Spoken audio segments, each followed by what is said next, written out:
ब्रेकनंतर स्वागत. विधानसभेमध्ये भास्कर जाधव बोलतायत, पाहूयात. मी लगेच उठलो. मला माहित आहे मी कधी उठलो तो. मला चांगलं माहिती आहे. मी हातवारे करून बोलतो. मी जाणीवपूर्वक हातवारे. मी तुम्हाला काल मला सस्पेंड करा हे मी बोललोच. मी आहे ते अध्यक्ष महोदय सांगतोच. आता सुद्धा माझे हात हलतायत. आता सुद्धा रामभाऊ कदमांना आपण दिलत नाही. पुढचा प्रश्न पुकारला तर रामभाऊनी असे हात केले. रामभाऊनी केले. पण ते रामभाऊ मग ठीक आहे, आपले ते आविर्भाव, आमचा तो गुन्हा, हे आम्ही मान्य करतो. आणि म्हणून अध्यक्ष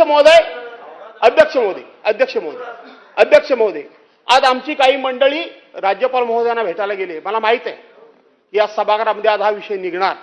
आपण फेस केलं पाहिजे. आपण पाठ फिरवता कामा नये. आपल्याला मी या ठिकाणी अशी जी मित्र म्हणून तुम्ही मला सल्ला दिलात, मी सांगतो सभागृहाला की होय, माझ्याकडून बाहेर मीडिया समोर जे शब्द गेले ते जायला नको होते. अध्यक्ष महोदय, मी जाहीरपणे आपल्याला सांगतो की हे शब्द माझ्याकडून गेलेत. आपल्याला जी मला शिक्षा करायची ती जाहीर करा. या क्षणाला मी ती शिक्षा मान्य करायला तयार आहे. ठीक आहे,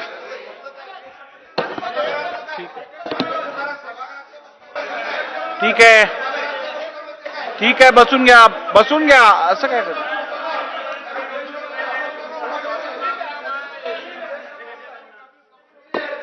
आणि अध्यक्ष महोदय, मी सुरुवातीला असं म्हणालो की मी जरूर माफी मागितली पाहिजे असं मी बोललो.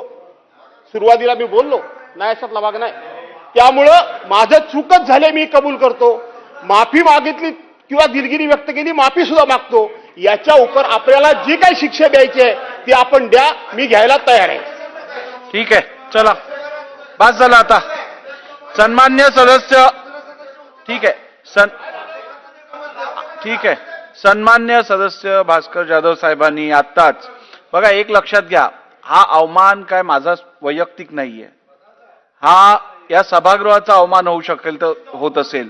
आणि त्यामुळे मला वाटतं आता त्यांनी जी भावना व्यक्त केली आहे ती या सभागृहाने मोठ्या मनाने स्वीकारावी आणि हा विषय संपवावा.